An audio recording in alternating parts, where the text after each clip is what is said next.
Hello, my name's Tim Shoebridge. Welcome to this video and welcome to my little tribute to the Voyager. That's the Minimoog Voyager, not that other piece of metal floating around in space. In fact, there's two of them, aren't there? The Minimoog Voyager, I have to confess, is a synthesizer that I have been interested in, desired, lusted after for so many years now, and yet it's taken me so long to get round to buying one. The one that I bought is this one here, you can see behind me. It's a Voyager XL. I'm so happy to have this synthesizer. I really am. It's a wonderful instrument. What's taken me so long to get round to buying one? Well, you know, they are very expensive. They've always been expensive. Moog is a premium brand. But even when money hasn't been the issue, there's been something that's held me back from buying one. And that something is public opinion. Now, you know, I'm the first person on my YouTube channel to say, don't listen to anyone else, don't listen to other people's opinions, make up your own mind. And there I am being affected by other people's opinions when it came to the Voyager and me hesitating at getting one. And I'm really kicking myself that I didn't buy one a long time ago. That why did I leave it so long to actually get one? So that's what I want to talk about first of all in this video, is public opinion, negativity towards the Voyager, because I just get this impression that's never really gelled well with the public. There's always been this negativity towards it. I mean, you know, now years and years have gone by and we're warming towards it and there's a lot more positivity towards it. But if you look on social media, obviously it depends on where you're looking and you know, at what time frame, but there's always been negativity. There's always been people's opinions against that synthesizer. And so that's what I want to talk about first of all in this video, is that negativity, where it comes from and why have we had it for so long.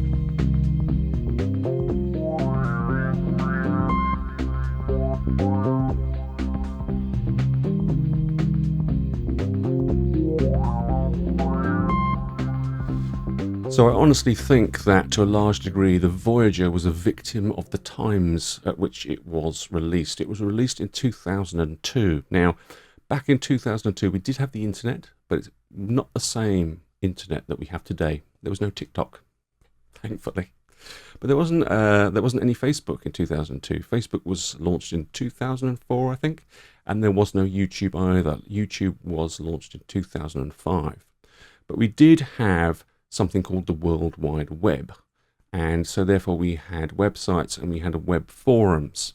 So we had the ability for people to share opinions and to generally argue and trade insults with each other, but we didn't have any platform such as YouTube where you could see demonstrations of synthesizers, hear them being showcased and demonstrated, and hear the sort of the considered opinions of professional reviewers. That was all missing. So I think with that missing, what we basically had was some negativity around the Voyager, which was allowed to kind of develop and fester in these web forums. I'm going to show you some examples in a second of the kind of comments that were common at the time. But one other thing to really mention about 2002, let's face it, we had really sold our souls on digital synthesis by then. Analog synths were really out of favor. 1998, Novation had launched their first Supernova. 1999, Access Music had launched its first Virus. Virtual analog was really a big thing. 2000, Korg launched their MS-2000. Is that why it's called a 2000? Didn't know that.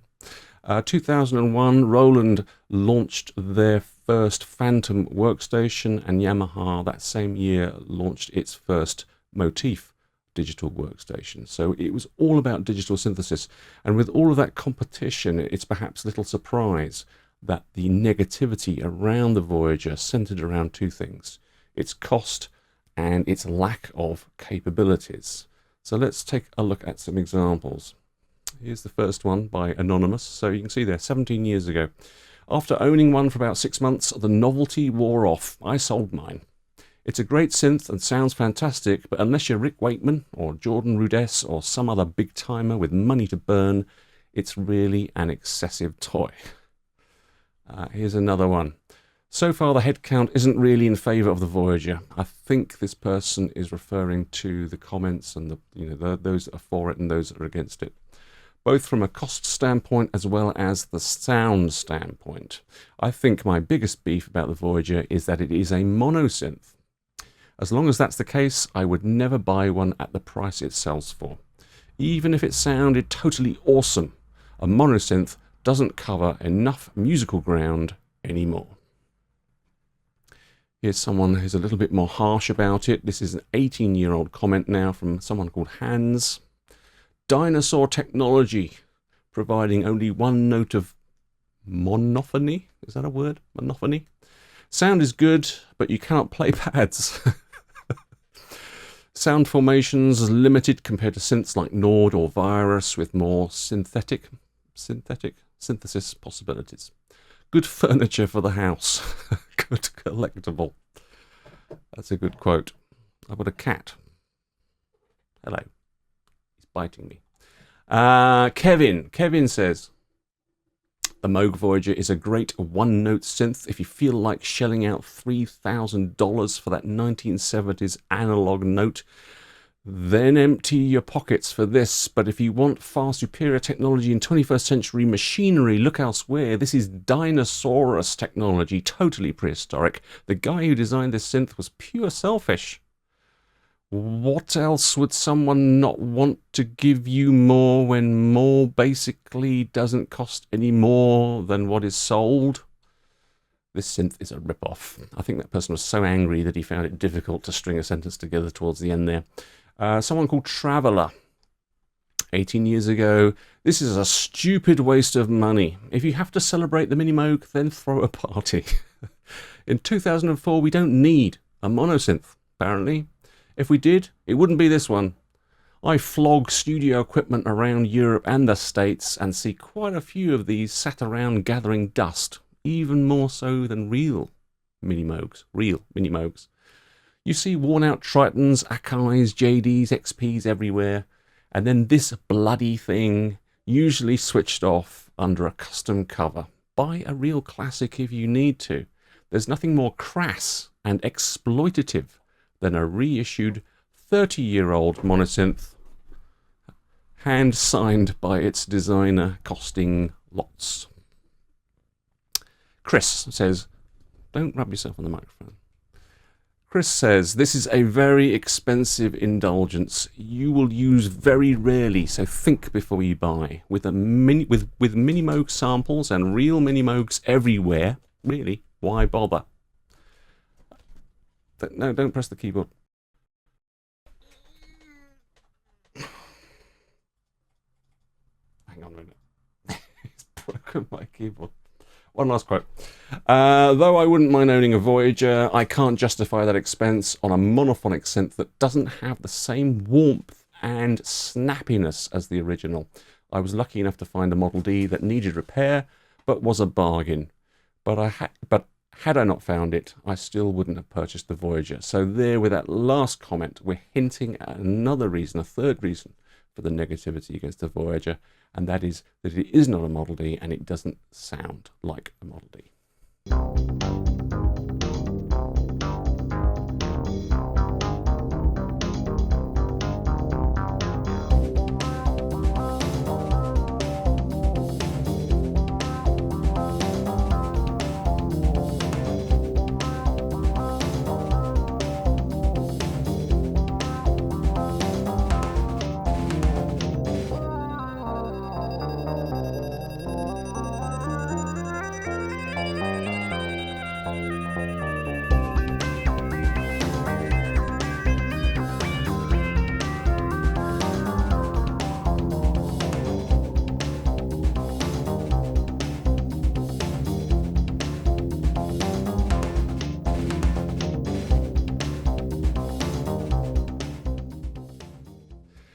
Now, I'm going to spare you any more internet comments, but let's just say there are literally countless thousands of comments on the internet about the sound of the Voyager.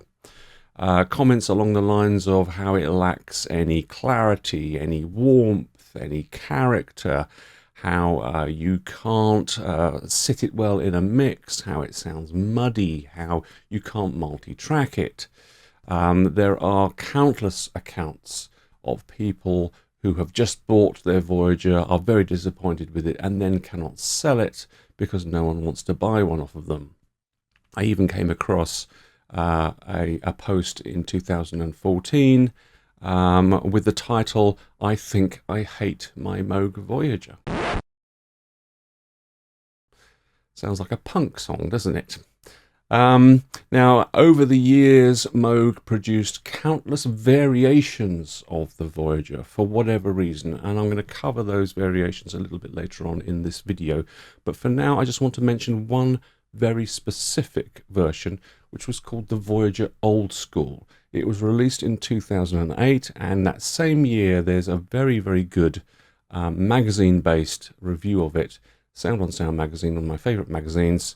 Now, I'm mentioning this review because in the opening paragraphs, it gives a very good sense of a public opinion about the Voyager at that time in 2008. So I just want to read you just a few excerpts from the opening paragraphs of this review. In 2001, rumours began to circulate of a revised, regenerated Minimoog, followed by a competition to name Bob Moog's latest progeny. The resulting Minimoog Voyager answered the prayers of many. It was, after all, a monophonic analog synthesizer from Moog, featuring Moog oscillators, Moog filters, wood, MIDI, a responsive keyboard, patch memories, and knobs and components that were shiny and new. Throw in patch points for extra control, a dedicated LFO, oscillator sync, and waveform modulation, and you'd think all the boxes have been ticked. However, some amongst the analog community worked themselves up into a lather, convinced that grafting menus onto a Mini was tantamount to nailing a humbucker pickup to a Stradivarius.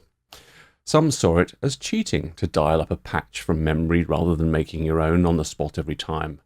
Not even Bob Moog, it seemed, could please everyone. Well, the beardy type's wailing and gnashing of teeth can cease, because there's another new Moog in town, one that rejects all things digital.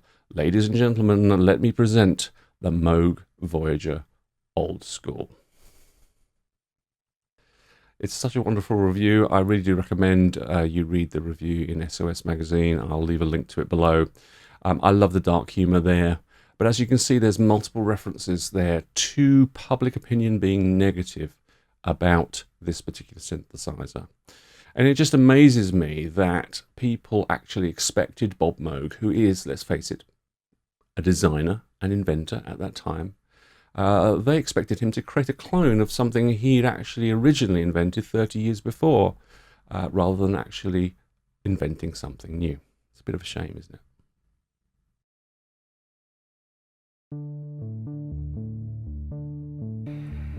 First, so our listeners can visualize it, I'll describe in somewhat more detail than you have what the instrument looks like.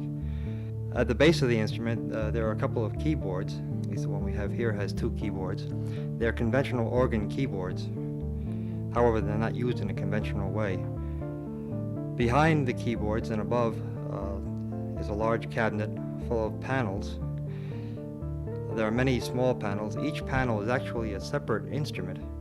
Each instrument is part of the synthesizer and is used to do one thing toward either generating or modifying or shaping in some way the resultant tone. To use the synthesizer, the musician connects together these components, just as an instrument builder would put together the strings and the fingerboard and the body of a violin in order to come up with a complete instrument.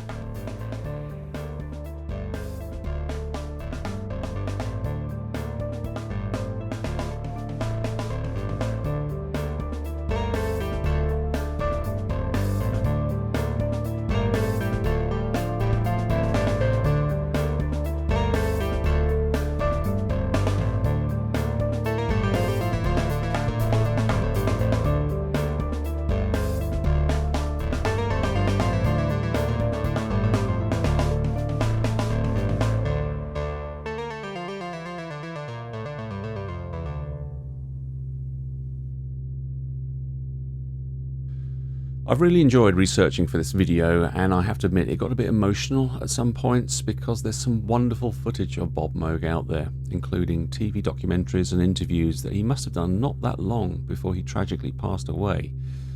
He seems to be such a thoughtful, kind and considerate man, a gentleman in the truest sense of the word, and it really saddens me a lot to think that the negativity for the Voyager must have found its way back to him, and he would have had to read some of those comments and wonder what on earth he'd done wrong.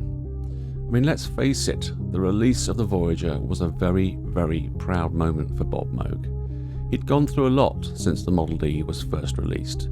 He'd had to sell his own company due to financial difficulties. He ended up leaving his own company and losing his own Moog trademark in the process. For him, the development and eventual release of the Voyager must have been a huge deal, a reverse of fortunes and a return to happier times with his Moog trademark restored.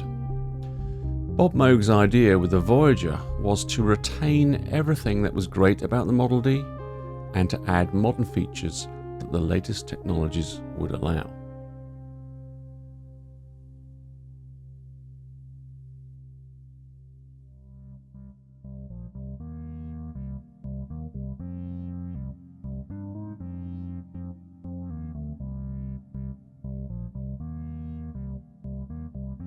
The old school variant of the Voyager that you see here, released by Moog in 2008, which was just 3 years after Bob's untimely passing, was in many ways a reversal of Bob's vision.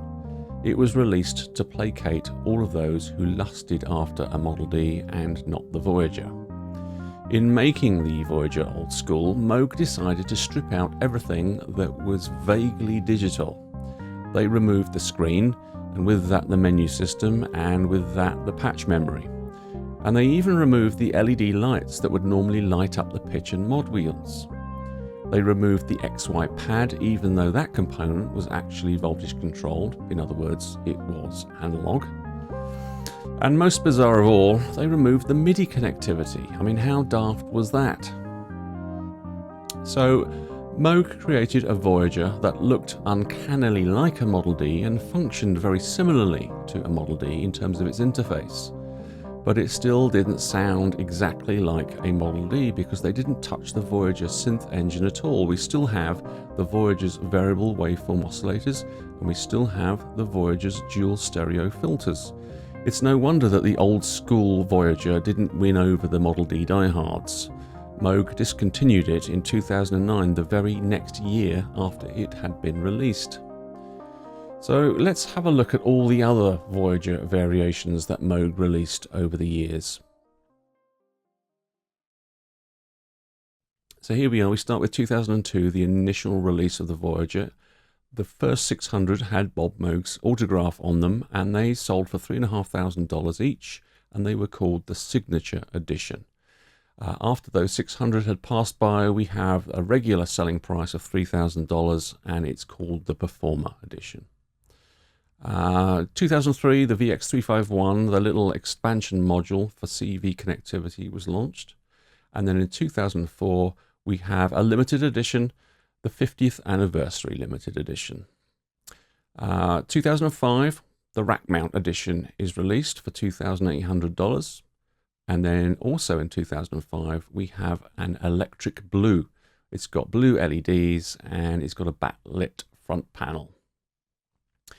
The next year, 2006, we have another limited edition. It's called the Electric Blue Select Series, and it sold apparently for $3,700 a piece. Then, as I said, 2008, we have the old school. It sold for only $2,700, so a cheap one, and it was marketed as the perfect replacement for the Minimoog Model D. Right. Apparently also there was a limited edition old school in white wood, but I haven't actually seen any photographs of one. Then 2 years later, 2010, we have the XL. It's a Model D 40th anniversary limited edition, I guess you could say, and it sold for $5,000. And we also have a Tolex limited edition. It's actually the one that I've got. Someone told me they only made 100 of them, and someone else told me they made 200, so I don't know which is which. But it is another limited edition. And 2012, we get the most vulgar Voyager of them all, another limited edition. It's the 10th anniversary 24 karat gold limited edition. They only made 31 of them, so they must have made them to order, and they sold for a cool $15,000 each. 3 years later, 2015, all Voyagers are discontinued. That is the end of the Voyager, end of Bob Moog's legacy, and I think they sold around 14,000 units in total. Now, I don't know about you, but all of those variations and limited editions all seem a bit strange and over the top to me, like Moog were desperately trying all they could to generate sales. Discontinuing the Voyager in 2015 was not a random choice, because the very next year, Moog would release what they called the Model D reissue. It was the synth they hoped would succeed where the Voyager hadn't, in a vintage-obsessed market, which is what we had by then.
You know, sometimes people say to me that they think that the synth community of 2021 has got itself a little bit stuck with its obsession about vintage analog synthesizers. And you know, maybe there's a bit of a grain of truth in that, because unless a new product is a clone or a copy or a reissue or inspired by or a reimagining of, then we're really not that excited, are we?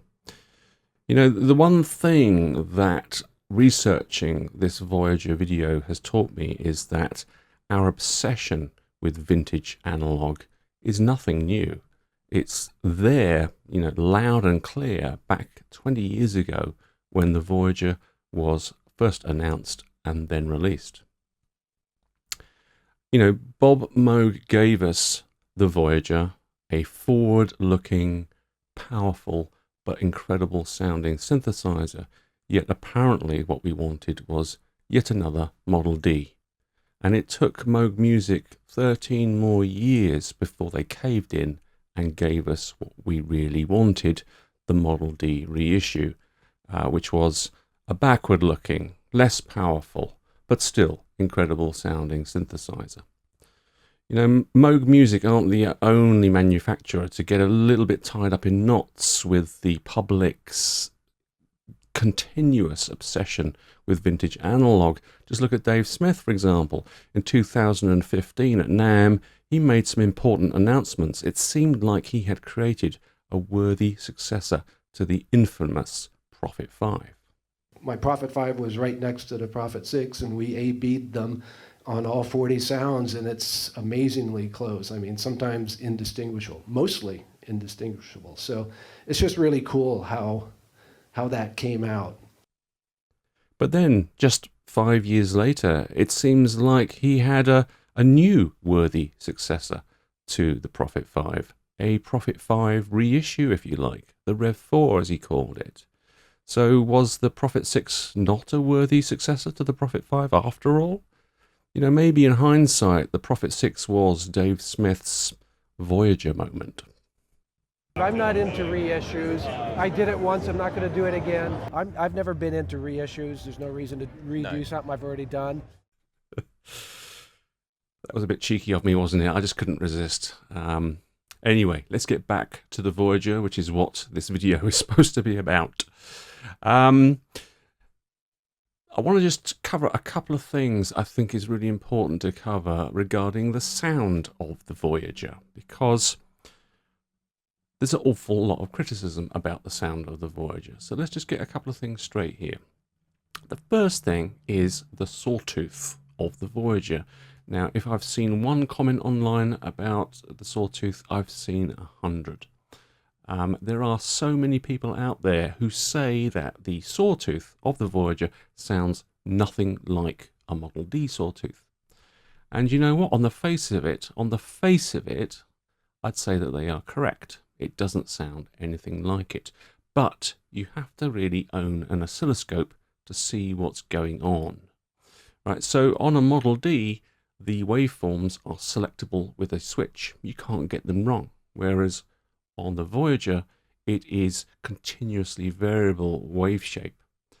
So take a look at this little next segment here that I'm going to show you. We're going to step through the waveforms on a Voyager and see what they look like on an oscilloscope while we listen to them. Okay, so we're going to start off with a triangle wave, and there we have a regular triangle wave, just a little bit curvy, but that's fairly normal for analog synths. Now let's see what happens when we move that wave shape control round to the sawtooth position. That's pretty much in the right place for a sawtooth, but look at the waveform. We've got that really weird peak. It's not a sawtooth at all. That's because that sawtooth has started to morph into the next waveform, which is a square wave. And what we're going to have to do is back up that dial a little bit until we get a sawtooth, just about there. Now that is where the sawtooth symbol should be. The sawtooth symbol is in the wrong place. See how that peak evolves?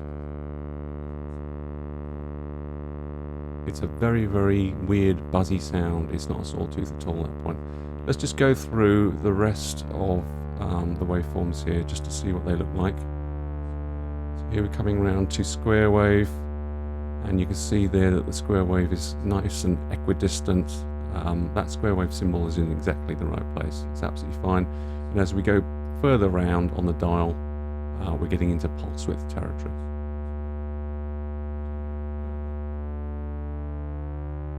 So all the waveforms are fine. It is that sawtooth. If you put the dial where the symbol is, you don't get a sawtooth.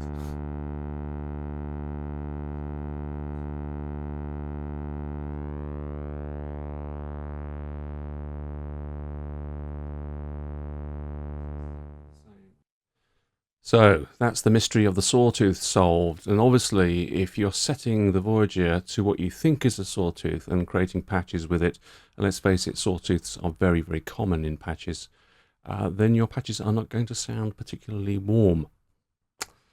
Anyway, so that's the first thing to be aware of. The second thing to be aware of is the initialized patch of a Voyager. Now, I have to admit that the initialized patch of a Voyager is unlike any initialized patch I have ever seen on any synth before. Right, so the way that you initialize a patch on the Voyager is similar to many synthesizers. You go to the menu, there's an initialize parameters menu option, you just confirm it, and you're done. Now, let's have a listen to the initialized patch. It sounds very nice, doesn't it? But it doesn't sound like an initialized patch. The first thing is that the waveform you can hear there is not a sawtooth, which is normal for initialized patches. If we fiddle around with the wave shape control, we can see there on the screen what the initialized patch value is. It's set to 179. So if I move the control so it matches 179, you can see there that the initialized patch is actually a square wave and not a sawtooth. So that's the first thing, and that's an obvious difference between this initialized patch and most synths. But let's have a look at the filter. If you twiddle the filter cutoff, you'll see there that with an initialized patch, the filter cutoff is set at 128, which is exactly halfway around. That's what it should sound like. But it sounds just a little bit mellow. It doesn't sound as bright as an initialized patch should sound. So there you go. There's another little quirk with the Voyager. You know, you can overcome it, but you've got to know about it. If you haven't got your wits about you and you just initialize a patch and then compare it to, say, a Model D, you're going to hear that the Voyager doesn't sound as bright as a Model D does. And that's not because it can't sound as bright, it's just because that initialized patch isn't as bright by default. It's something to bear in mind.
Well, I think it's about time to wrap up this video and come up with some conclusions, if there are any.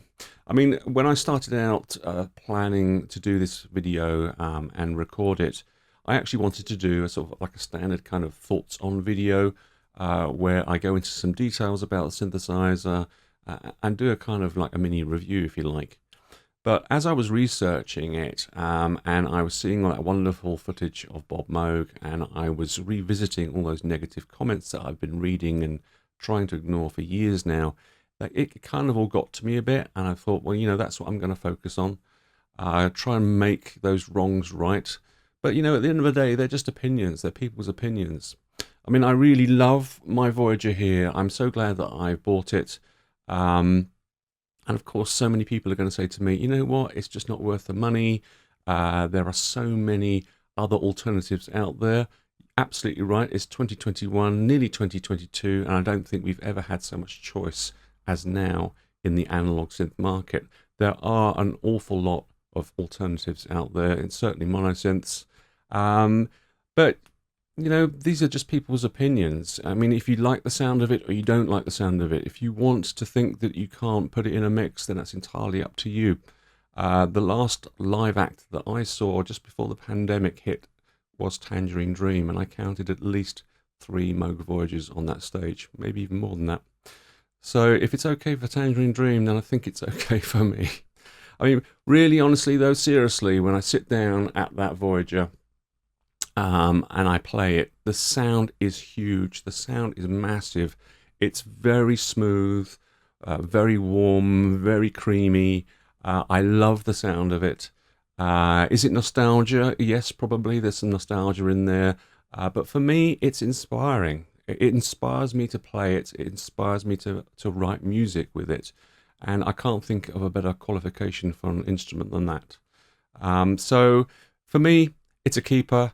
I love it to pieces. It's actually my favourite piece of kit in my studio. And I will do a follow-up video. I will go into some details about it. There's an awful lot about it that I really didn't know about until I got one. The modulation capabilities are incredible. So until that video comes along, which will be a kind of a discovery video, not a Voyager, a discovery. Until that video comes along, thank you very, very much for watching. If you like this video, then please consider hitting the like button and subscribing to my channel. That would be awesome. As always, thanks very much.